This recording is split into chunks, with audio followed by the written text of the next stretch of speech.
नमस्कार मुलांनो, leaf for world कडून मी आहे तुमची होस्ट आणि दोस्त स्वरूपा. आणि दर आठवड्याला आम्ही तुमच्यासाठी घेऊन येतो स्टोरी सेशन. तर पुन्हा एकदा आजच्या या स्टोरी सेशन मध्ये मी तुमचं खूप खूप स्वागत करते. आज आमचं हे तुमच्यासोबतचं नवीन स्पेशल सेशन आहे. मागच्या सेशन मध्ये आपण Santa Claus and the message of the forest ही मजेशीर गोष्ट बघितली. ते गोष्टीतले कठीण शब्द त्यांच्या अर्थासह समजावून घेतले. तसेच त्यावर आधारित काही प्रश्न पाहिले व त्यांची योग्य उत्तरं तुम्ही मला दिली. आजच्या सेशन मध्ये आपण नवीन वर्षानिमित्त एक गोष्ट बघणार आहोत आणि त्यातील कठीण शब्द व त्या गोष्टीवर आधारित काही प्रश्न देखील बघणार आहोत. या अशा स्वरूपाच्या प्रत्येक सेशन मध्ये आपण बऱ्याच नवीन गोष्टी आणि मजेशीर गोष्टी शिकणार आहोत. तर चला मुलांना सुरू करूया आजची इंग्रजीची जादुई सफर आणि सुरुवात करूया न्यू इयर वर आधारित एका गोष्टीने. आणि या गोष्टीचं नाव आहे towards new habits. In a big city there lived a boy named Adarsh. He was 15 years old and very lazy. He had many bad habits and was troubled by these habits himself. Waking up late in the morning, not studying, and playing all the time were habits he couldn't quit, no matter how hard he tried. The new year was approaching, but Adarsh had no excitement about it. He often thought, what will the new year change? My life will remain the same as it always has been.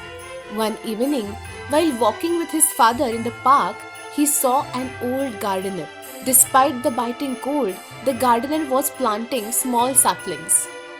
Adarsh became curious and approached him. He asked, "Why are you planting these saplings now? It's winter. These plants won't grow." The gardener smiled and replied, "Ah, son, that's the thing.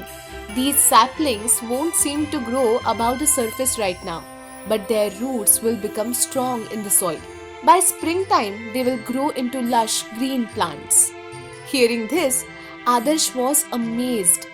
He asked the gardener, "But how do you know these plants will survive? And what if they don't?"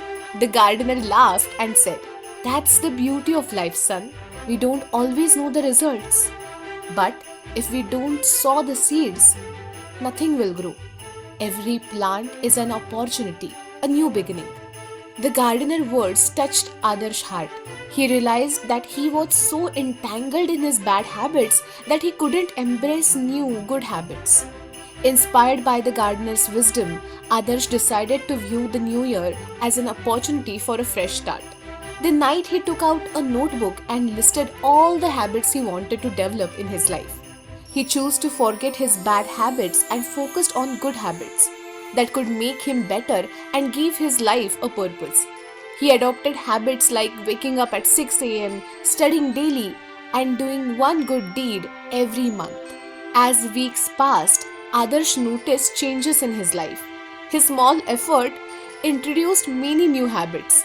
Waking up early and enjoying the freshness of morning walks, reading a new book that inspired him, and feeling the satisfaction of helping someone in need. When spring arrived, Adarsh's life had transformed. Like the gardener's saplings, the root of his small efforts had strengthened, and now his life had blossomed like a beautiful garden. This new year taught Adarsh a priceless lesson. Every day gives us an opportunity to bring change into our lives.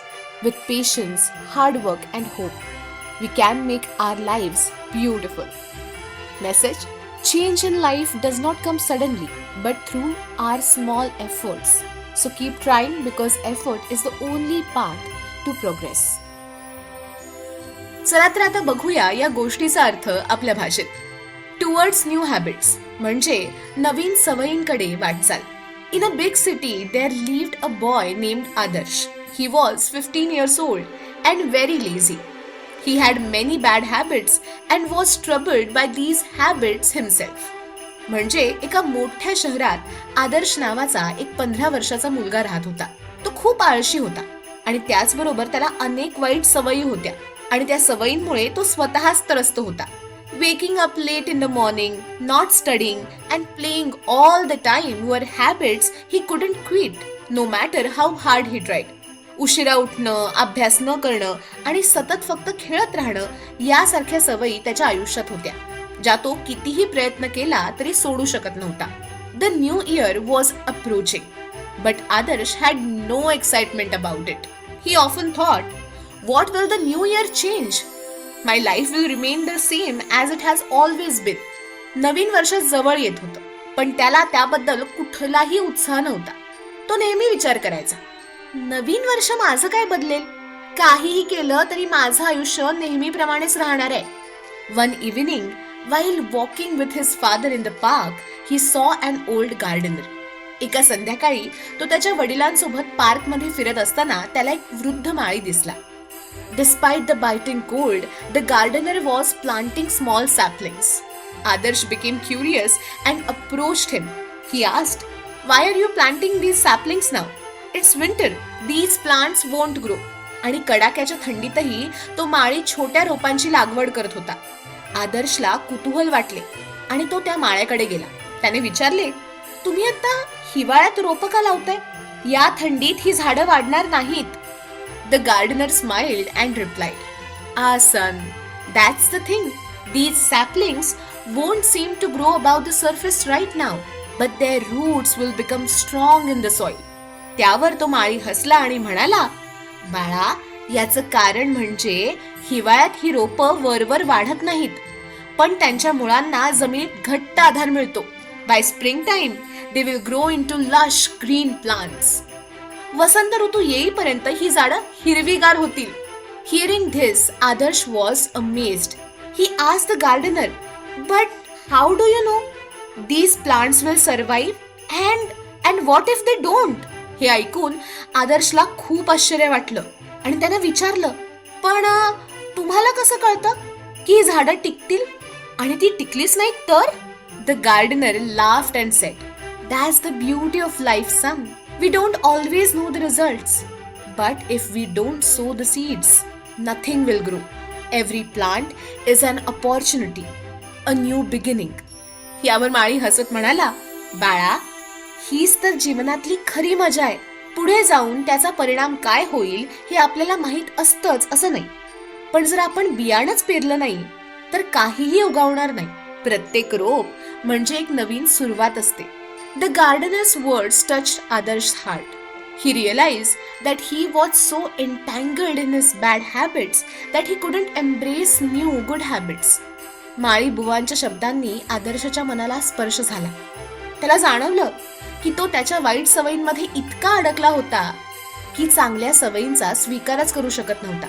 Inspired by the gardener's wisdom, Adarsh decided to view the new year as an opportunity for a fresh start.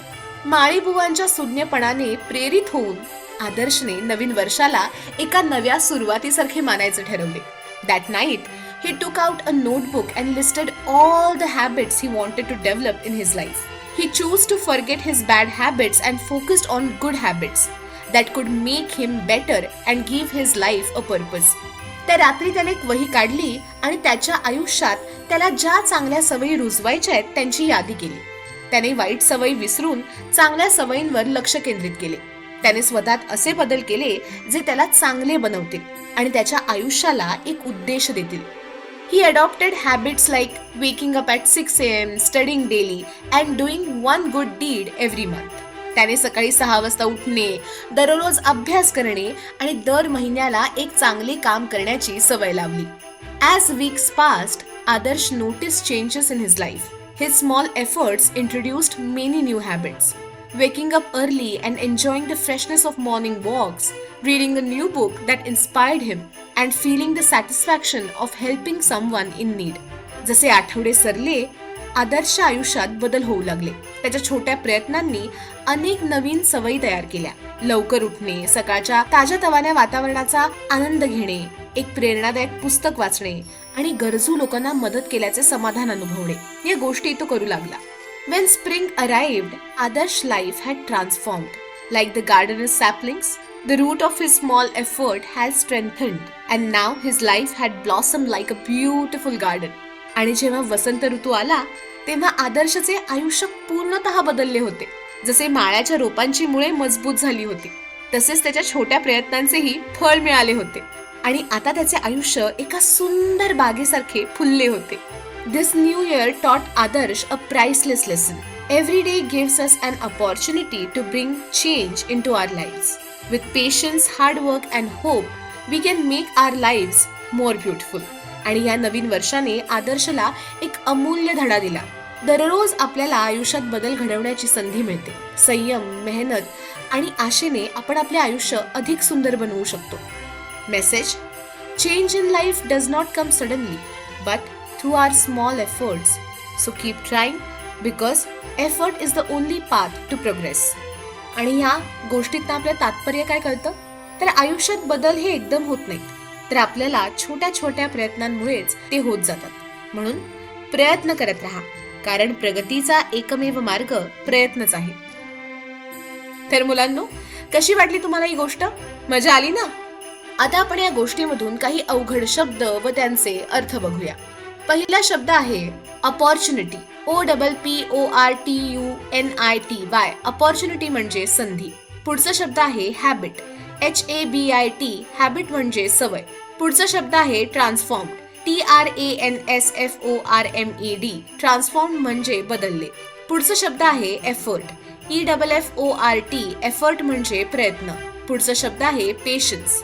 PATIENCE. Patience म्हणजे संयम. पुढचा शब्द आहे wisdom. WISDOM. Wisdom म्हणजे सूज्ञपणा.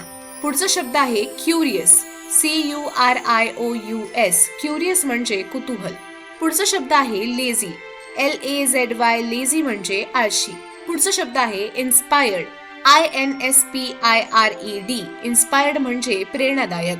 पुढचा शब्द आहे satisfaction. SATISFACTION. Satisfaction म्हणजे समाधान.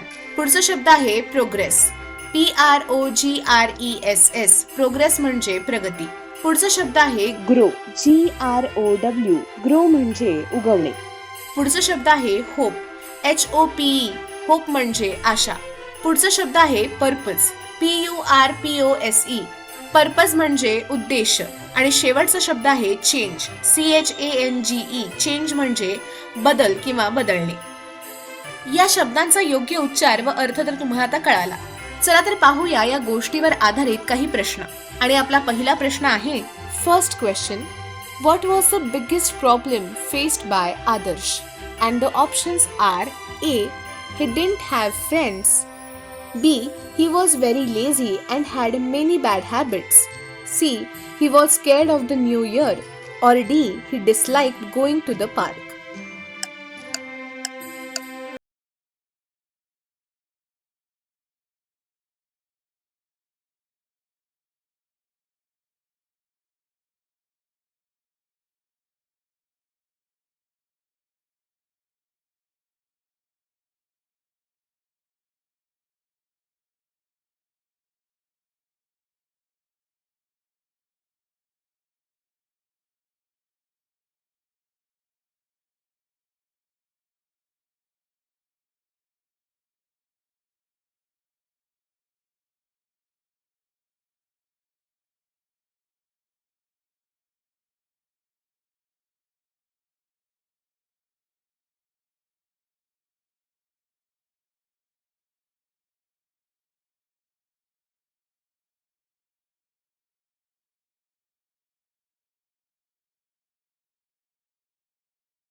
तर आजचं आपलं हे सेशन इथंच समाप्त होतंय. भेटूया पुढच्या सेशनमध्ये, म्हणजे पुढच्या आठवड्यात. तोपर्यंत हॅपी न्यू इयर. मित्रांनो, तुमची ह्या वर्षीची रिझॉल्युशन आमच्यापर्यंत कमेंट्सच्या माध्यमातून नक्की पोहोचवा. थँक्यू.